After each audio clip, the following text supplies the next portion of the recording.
Welcome friends to another r/malicious compliance video. Could I ask one little favor of you? If you could hit the like and subscribe buttons down below, it would mean the world to me. That said, our first story of the day is by El Baramalo. One electronic item per tray? Sure, no problem. This happened yesterday. As I was returning home from a 2-week trip to Germany, the final leg of the flight departed from Paris, where I had this lovely interaction with the agents whom, despite me knowing are not TSA, I still refer to as TSA in my mind. While going through security in the airport, I know the drill: belts off, jacket off, take the laptop off my bag, so I submit to the X-ray 4 trays, one with my carry-on, one with my laptop by itself, one with my belt, watch and jacket, and one with my personal item, think a fanny pack. I'm randomly selected for further screening. I have a Lebanese last name and a beard. I'm always randomly selected for further screening. And the agent berates me for putting all my electronics together. I point out that I took my laptop out of the bag as per standard procedure, and the agent says, screaming at me mind you, that is not enough. I must take out every electronic device from my carry-on and put each of them in an individual tray, and I'm being sent to the back of the line to do so. Here comes the malicious compliance. There's 2 things this French TSA agent is unaware of. The first is that I'm a videographer by trade, and I was in Europe to cover an event, Spiel, with video footage and interviews.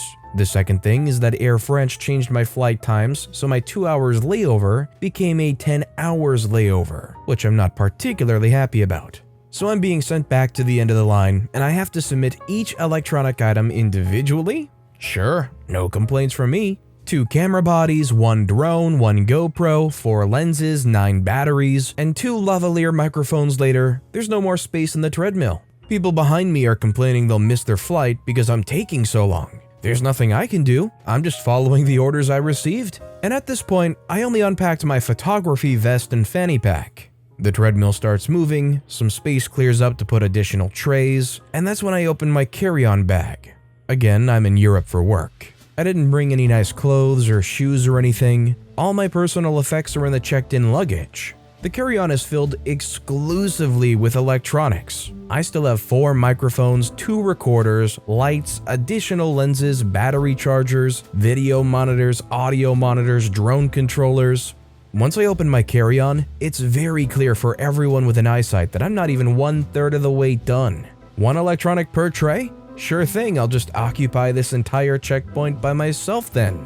The people behind me in line are literally jumping and screaming about their missed flight to the point the security agents leave their posts to control the line. Someone in a non-uniform suit appears and talks to the agents who sent me to the back of the line. That's when the unthinkable happened. The agent comes to me and says there would be no need for me to continue separating my electronics, and I could just submit my entire carry-on bag as a single item and they'd examine it further if it seemed necessary. I said, you sure? Because it's no bother at all. I can keep unpacking here all day long. They insist it's not necessary, but I still have over 20 trays at this point occupying the treadmill. I go through the metal detector, I spend some minutes recovering and repacking everything, and based on the amount of fuming passengers, I like to think I contributed to Charles de Gaulle reviewing their stance on X-raying individual electronics. Honestly, with the amount of people who say that it's security theater, do you personally believe that TSA actually contributes anything? Or is it just an annoying thing to pretend like there's a lot of good security? Let me know what you think in the comments down below. Our next story is by Bodad. It's just an air filter. Just give me an air filter. I've been reading a few of these stories for a while and having a chuckle. However, one has reminded me of a buddy of mine who used to work for a popular car parts store. I'm not the best at telling this story, and I only ever witnessed it firsthand once, but here goes. He was working at the parts store 1 day a week on the weekend while studying at uni. At least once every other shift, he would have someone come in and ask for an air filter for their car. No details as to what make, model, year, etc. Just get me an air filter. They're all the same. So one day, he was looking through their system and had someone try this on, and it got him thinking. He found the most expensive air filter he could get his hands on. From memory, it was for a Cat Diesel bulldozer or something. Retail, the thing was like $1,200 and stood about a meter tall and about 200 millimeters round. Thing arrived during the week and coworkers had to hide it from branch manager as they were told of his plan. Took about a week before someone came in demanding an air filter for their car. Sure, what kind of car is it? Just get me an air filter, they're all the same. Cue malicious compliance. Bear in mind, a standard bench is 0.9 meters tall. He slams the 1 meter tall filter on the desk, scans it in the system, and acts rather surprised at the cost. Sorry, sir, it's a bit expensive. Retail says $1,200. Don't think I'll be able to do any discount on this one. Now, as I said, I only saw him do this once, and I don't know how he would keep a straight face. But the next words out of the customer's mouth was always, "But last time I only paid $40. His answer, "Well, this here's the best filter we got. I don't want to sell you rubbish and have you come back complaining to my boss about me not doing my job." They would always then give the actual details, and he would get them the filter they needed. This filter was at their store for probably 2 years before the branch manager figured out that they had a ridiculously priced filter they couldn't sell for something they don't ever get asked for parts for. He found it and had it sent back. Meanwhile, at least once a week, someone working at the store would get to use the filter for some malicious compliance before the customer would give them their actual car's details.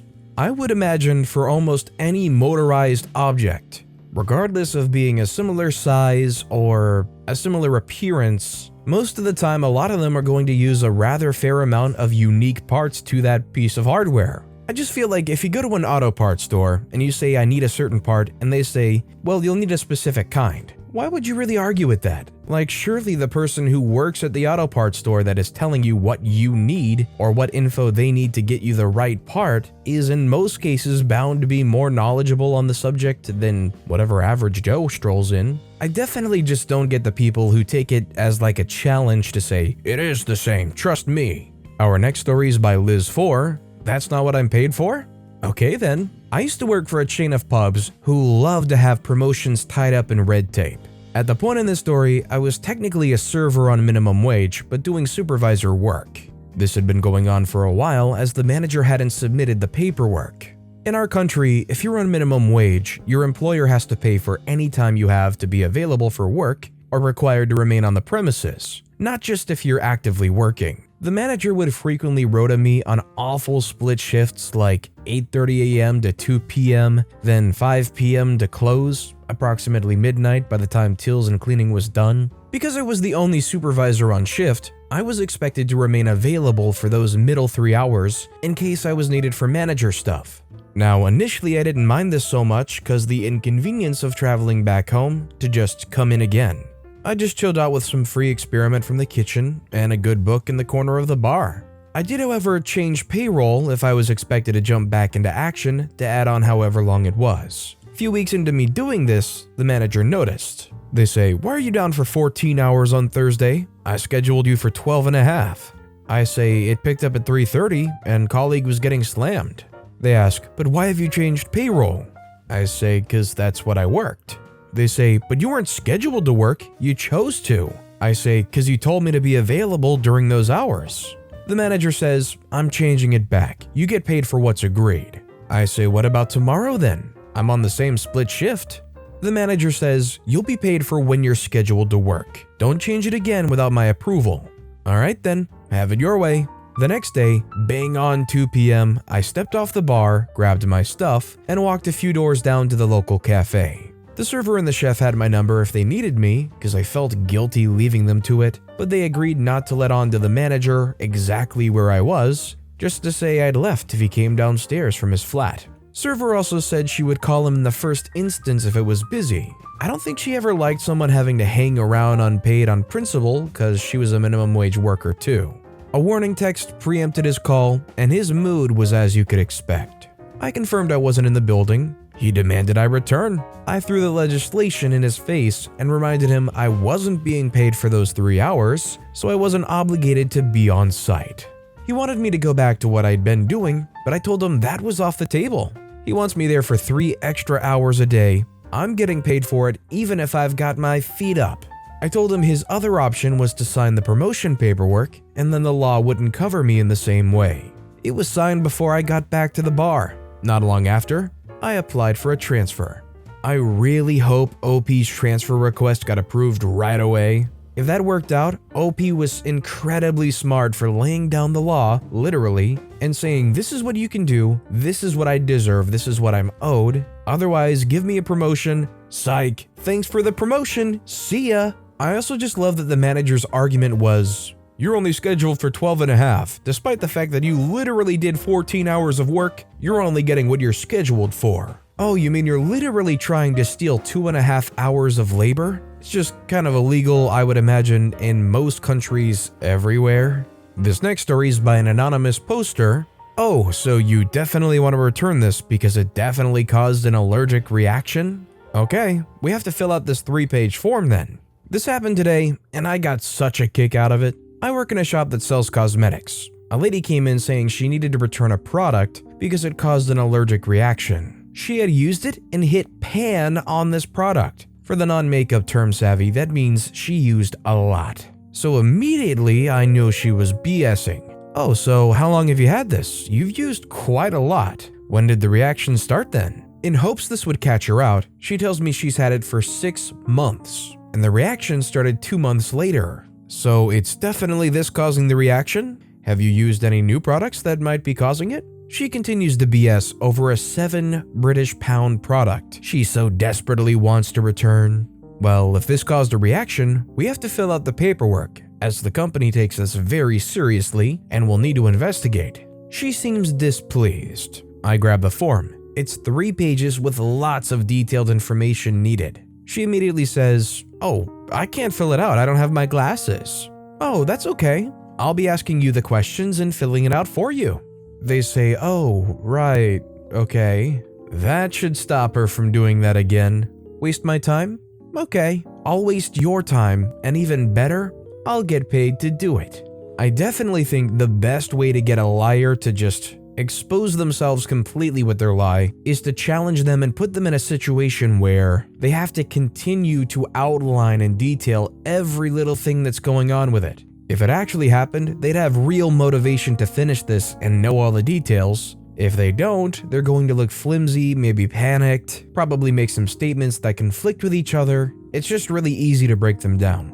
And our final story of the day is by Comrade Patrick. It just needs a stamp. Any stamp will do. This happened to my buddy back in 2000. He was working in Russia but living over the border in Finland for a variety of reasons, namely security and because the company had some housing over there. So he and a few of his colleagues, all US expats, would commute over the border into Russia every morning and then leave and go home the same way in the evening. 4 stamps in their passports each day. 2 in the morning from Finland and Russia, followed by 2 in the evening from Russia and Finland. This was post-Soviet Union but pre-9/11, so border security was strict but not particularly modernized. So for example, even though my buddy and his colleagues got to know the Russian border guards very well, the Russians would still occasionally dig their heels in about odd little bits of decorum and bureaucracy, lots of rigid manual processes, etc. Before we go any further, the one thing you have to know about Russians' bureaucrats during this time period is that they loved their stamps. Everything required a stamp, and stamps were required for everything. It didn't matter what the stamp was, actually, most stamps were illegible. It was more the ceremony of it, the hallowed process of obtaining it and then presenting it to someone. The right stamp could open a door for you, but the wrong stamp could shut it abruptly. The border control process was no exception. So one day, my buddy and his colleagues were on their way back from Russia, but an errand that day meant they were closer to a different border crossing, not the one they used daily where they knew the guards. Without thinking anything of it, they pulled their car into the queue at the alternate border crossing and got their documents ready. The border control guards were young and inexperienced and very risk-averse. They were immediately skeptical about this carload of unfamiliar Americans trying to leave Russia and return to Finland. My buddy's car was directed off to the side, and Russian guards with submachine guns slung over their shoulders ambled over to converse. After lots of furtive conversations amongst the border guards, they motioned over my buddy. He wasn't allowed to cross, they said, because he didn't have the right stamp in his passport. Which stamp is required? My buddy wanted to know. The guards were momentarily taken aback, but then they smirked and said, "We'll know it when we see it." Cue malicious compliance and or possibly international immigration fraud. My buddy and his colleagues piled into their car and drove a quarter-mile back down the road to a Russian gas station. They turned into the parking lot and pulled out their passports. Quickly grabbing a red Sharpie marker and a US dime, my buddy colored the reverse side of the dime, the side featuring the torch and the sprigs of foliage, being careful to leave a few areas unmarked so the wording wouldn't come through too clearly. They then took turns mashing the Sharpie dime onto the blank spots in their passports, creating the stamp that the Russian guards would be helpless to resist. It worked perfectly. They returned to the border half an hour later, mumbled something about having gotten their paperwork in order, and presented the passports. The Russians glanced at the passports, noted the stamp which looked very red and official and completely unfamiliar to them, and waved them through the border. They arrived home in Finland a couple of hours late, each of them with an odd-looking stamp in their passports that would befuddle and confuse immigration agents for years to come. OP said they might have committed international immigration fraud, but this is one of those cases of it's only illegal if they get caught. They went and did it, literally presented it to border control, and they said, "Looks good to me, go on through." So hey, if it works, it works. As long as you get home, it's not dumb in my book. But with that being said, that's all the time we have for today. So of all these stories I've read today, which is your favorite and why? Let me know in the comments down below. And if you haven't yet, if you could like and subscribe, that would mean a lot to me. Whatever you do, whether it's liking, subscribing, turning notifications on, all of it helps grow this channel and I appreciate the heck out of it. So until next time, I'll see you all tomorrow with some more stories.